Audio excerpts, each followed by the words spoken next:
So, the Alec Baldwin Rust movie set shooting. So, as soon as this story broke, of course, it became a top story because of how rare something like this is.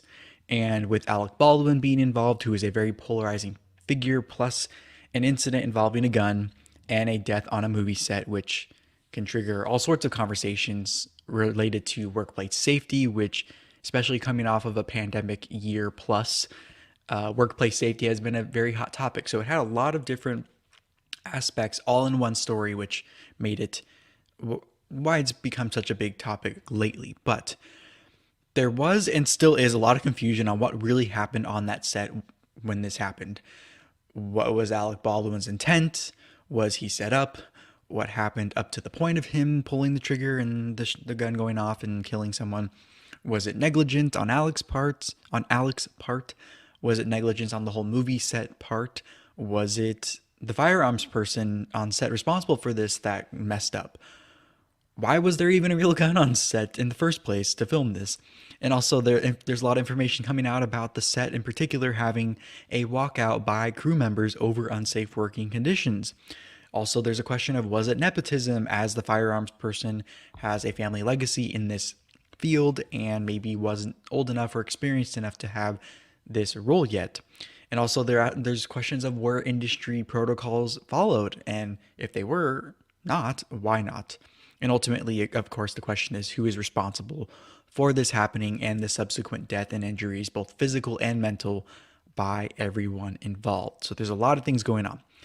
And while I thought it was pretty simple in explaining this whole situation up until a few days ago, we'll get to that in a second, in explaining that if you had a role in any part of the events leading up to this happening where you decided maybe not to follow some of the standard safety protocols on set, and or you were the one who fired the shot and ended up killing or injuring someone, then you are responsible. That was my initial thought. Now, whether you intended to harm or not, and what kind of legal trouble those people are in or will be in, I'll leave that up to the lawyers to really dictate or analyze. But it was clear that Alec Baldwin had fired that gun up until a few days ago when he sat down with George Stephanopoulos from ABC News on Good Morning America, where the big headline that came from that is Alec denying that he was the one that actually pulled the trigger. So first, I don't think very many are buying that stance from him, because we are being told that the gun fired a bullet during the scene in which the character he played was supposed to fire the gun. Unless he had a stunt double doing the scene for him in that moment, Alec Baldwin, was the one that fired that shot. But I do understand from a public relations PR stance why he is saying this now, because before he was on the defense about the incident. Now his stance of I didn't pull the trigger opens the door for some reasonable doubt if he actually did pull the trigger, as far-fetched as that sounds to most normal people who have been following the story from the beginning. Because we still really haven't seen any cell phone camera footage of this set and this incident. And maybe that is because everyone was following a rule on set of don't film, which basically it makes sense because you don't want to pirate this or give it away or whatnot.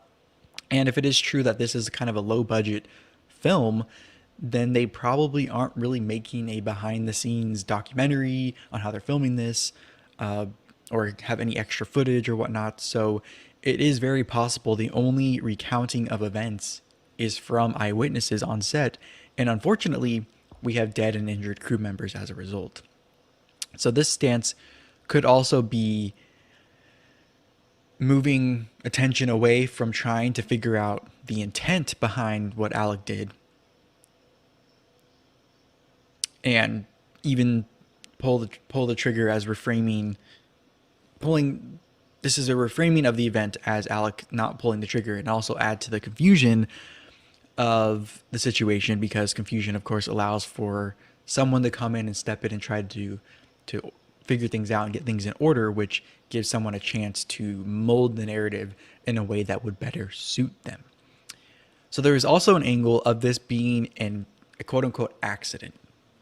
Now the problem with that And something I've been dealing with in my career offline is there really isn't such thing as an accident.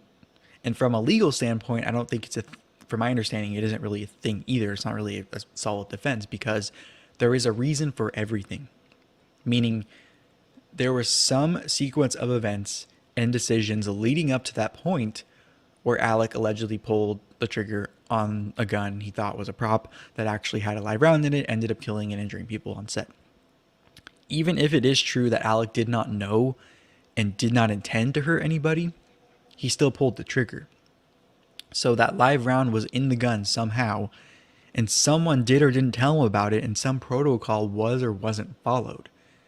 Those are the reasons this happened. It wasn't an accident. So I just wanted to make sure I throw that in there. But on the believability front, unfortunately for Alec, he is known as an actor. So it is harder for us by default to really believe him in this interview of being himself talking about this in this setting, because how do we know the tears are real? How do we know this isn't just one big acting job? I don't know.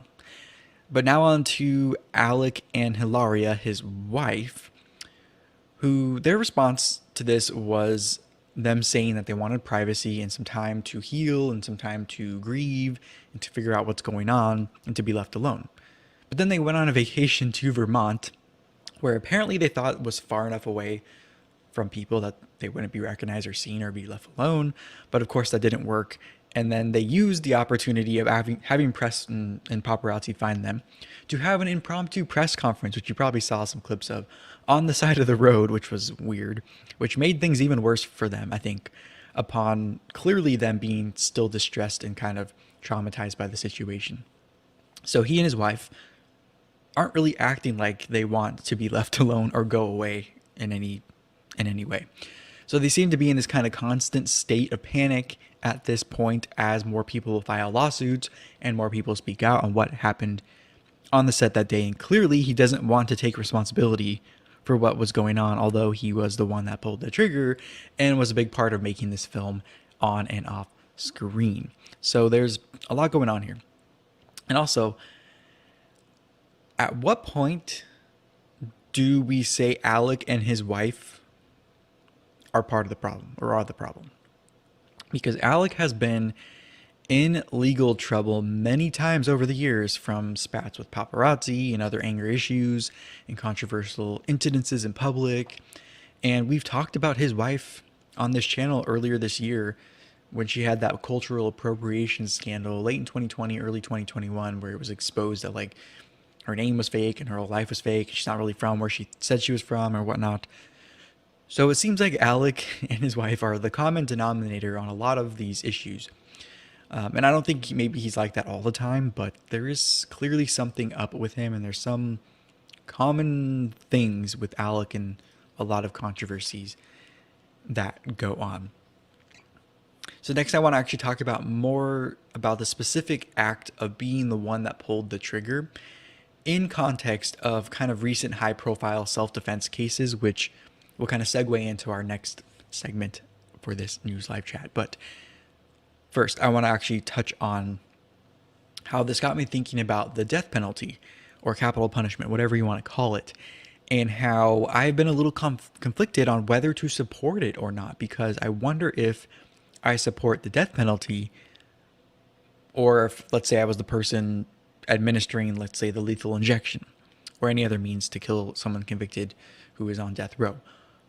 Would I or that person be committing the murder by being the one that administered the shot? And I wonder if kind of the phrase an eye for an eye only results in more and more death and this perpetual state of killing. Now, the reason I bring that up is because in the recent Kyle Rittenhouse case and the killing of Ahmaud Arbery, they charged all the people who pulled the triggers of the guns, resulting in those deaths. Now, in the case of Kyle Rittenhouse, he didn't own the gun, but he was held responsible for pulling the trigger, and ultimately found to be in self-defense and not guilty of murder. Now, in the Ahmaud Arbery case, his killers were found to be not acting in self-defense and found guilty of murder.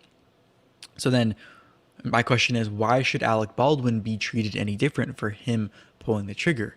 And that to me explains why he's now saying, I didn't pull the trigger, because he knows that's kind of hard to argue.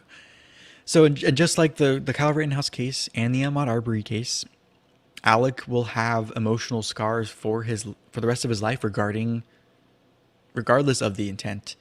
And unfortunately, the result was people dying and injured, and some emotional scars for life as well. So let me know what you think of this whole story and this development of Alec Baldwin trying to say he didn't pull the trigger. Let me know what you think.